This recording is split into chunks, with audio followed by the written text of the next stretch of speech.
Hello, light workers, pagans, magical beings. Welcome back to another episode of Witches of the Moon. We are in season 13 and this is week 21. I am your Tuesday hostess and hopefully this video is getting uploaded. I've had nothing but technical issues this evening, so hopefully this video will go up and be good, so bear with me. Our topic for this week is standing in your power, and what does that mean? This is probably going to be a relatively short video because it's pretty, I don't know how much you can say about it, except, of course, just to give my opinion, which I've been told I'm very opinionated, so who knows. But anyway, so what standing in your power means to me is it basically means that, for me, it means embracing the power that is inherently mine. It's a goddess given power to enact change through magical forces, if you will, energy manipulation, whatever. It's my power to direct my course, my destiny, if you will, to a great degree, through the gifts that have been given to me, that I'm born with, that that are inherently mine. So what does that mean? So basically, we as magical beings, as light workers, as witches, pagans, whatever you classify yourself, Wiccan, shaman, shamanistic, whatever you classify yourself, if you classify yourself. When people don't, Christian witches, whatever, diviners, seers, seekers, however you, whatever you choose to title yourself, if you choose to title yourself, you have a power, an inherent power. We are all born with it. Some of us have the ability to wield that power in certain ways. There's different gifts, like the gift of clairvoyance or clairessence, or other forms of divination. Or I tend to be an energy worker. I channel energy very well, so I can do energy healing and cleansings rather easily. I literally feel the energy, the electricity surging through me. So I'm a very good conduit. So energy healing, it comes very naturally for me. Forms of divination, being able to, I've had premonitions and dreams since I was very young. I tend to have that power, being able to oh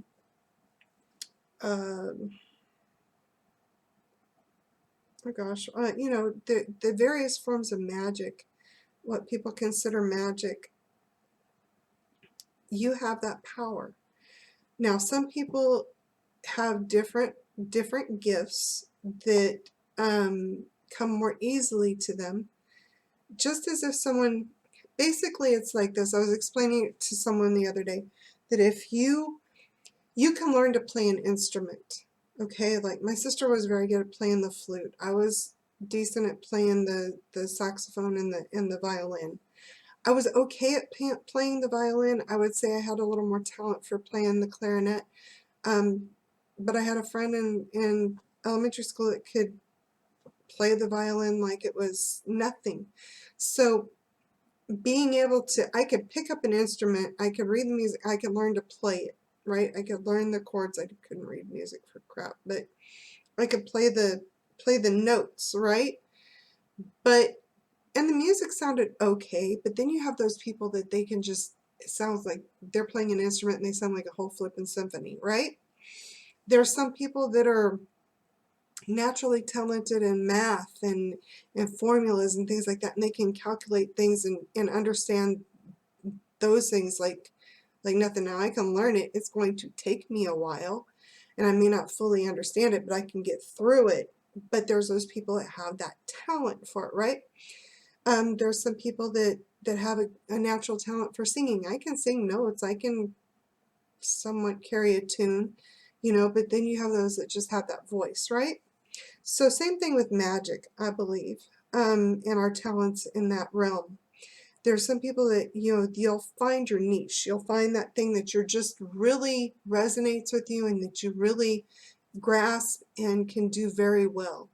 You may be able to do the other things as well, but there's going to be that one or two things that you really lock into that really flow for you, that you feel right at home with. And so there's people that are like that. There's some people that they have to really work at it, but it's something that can be worked at. It's like my sister. She can learn languages like I don't know what. She speaks beautifully fluent Spanish and a couple other languages. I think she got a couple of pen pals in Norway and learned both dialects of Norwegian, by having a pen pal. It's a talent she has. Do I have that talent? No, I struggle. I can get by with a few words in a couple of languages, but you know, just not my talent. Now, so basically, going back to standing in your power, you need to realize you are the most powerful tool in your arsenal. Okay, you have, I've got wands, I've got handmade wands, I've got store-bought wands, I've got athames, I've got one in particular that's very precious to me that my sister handcrafted and made for me. I have another one that another friend of mine made for me, actually too, where her husband does flint knapping, and he, flint knaps the blades and makes the hilts and everything, and they're gorgeous. One of my favorite, but the one I find to be the most powerful is the one my sister made for me. And it's beautiful. She made it in a beautiful ankh shape and imbued it with all of the things that are precious to me regarding my deities, and it was just, to me, when I wield that it channels my energy the most. I have, crystals and selenite wands, and I've got, you know, all kinds of tools, right, that I've accumulated over the few years, and I've made some. But if I'm out and about and I need some kind of protection or whatever, I know that within myself, with full focused intention.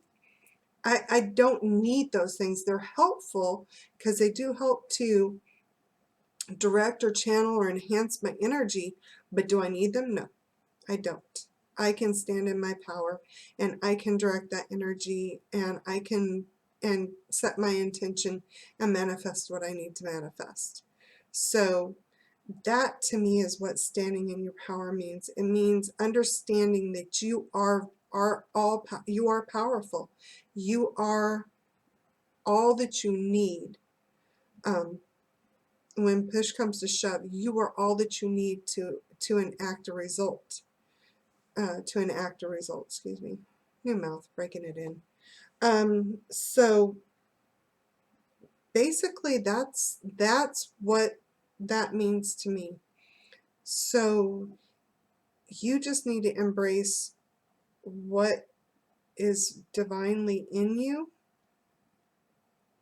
learn to wield it with respect, responsibility, and with caution, due diligence, give it due respect, just like you would with anything of power.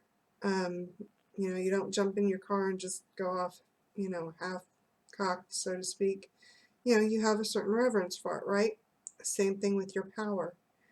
Have a certain reverence for it. Have a reverence for the divine, and but stand tall, stand up. I think that's one of the things that I love about excuse me, about my path, is that I'm not in fear of my God and Goddess, or gods and goddesses, because I've come to understand and know several. I'm not in fear of them. Do I give them reverence? Do I give them due respect? Absolutely. But I feel they want me to stand with them, not kneel before them.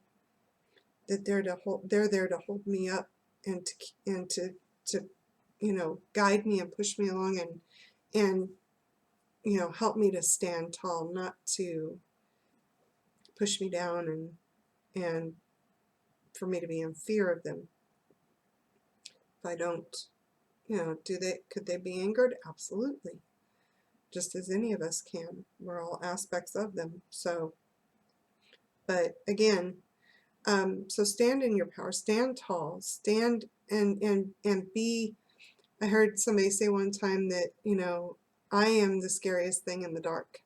So yeah, I don't have a lot of fear anymore. I used to be fearful of not a lot of things, but a good number of things that I'm not fearful of now, because I know I can stand in my power at any time, and I could either cloak myself or ward or, send energy that will protect me if need be. And if all else, I have my gods and goddesses to stand with me as well and help protect and shield me, along with my ancestors and those things, others that are not of this world necessarily anymore, that can stand with me. So that's my take on it. I know this has been a relatively short video, especially for me. I like to ramble, so bear with me, and I appreciate you all bearing with me this season. And if you have any questions or comments, you have a different take on what standing in your power means to you, please share that. Put it in the comments. Just be respectful of one another if you have differing opinions, but please do leave your comments, questions in the comment section. Don't forget to hit like. Don't forget to watch all the other hostesses and hosts videos. Comment on theirs. You might find something, a different take on this that might resonate with you as well. So I believe we are coming up on Thanksgiving, so be safe, take care of your families, try to avoid travel if you can. I know it's hard for people. They want to spend time with their families. This has been a very tough year for people. We've had a lot of separation, we've had to distance ourselves and basically stay apart. And this is the time of year that everybody looks forward to getting together, and I think it's a little more poignant this year. But just remember, be safe about it. Be mindful, and don't take unnecessary risks if you don't have to. Yes, we want to get together, but if it's not safe, wait. Wait till this is over. You wait now, then you get, gathering, staying separate now means you get to be with that person later on. Or if you don't, and it's a risk, we may not this may be the last time. So this is really serious again. It's really spiked a lot, and it's hitting home even harder right now, especially in my work. We've had several outbreaks, more than we've had the whole pandemic, and all of a sudden we've had more cases in a week and a half, no, in a week, than we've had we've doubled our numbers in a week of how many we've had in our unit. So please, everybody, stay safe. Yes, we have power, but again, we have to be responsible as well. Let's not be, it goes so far. You don't want to test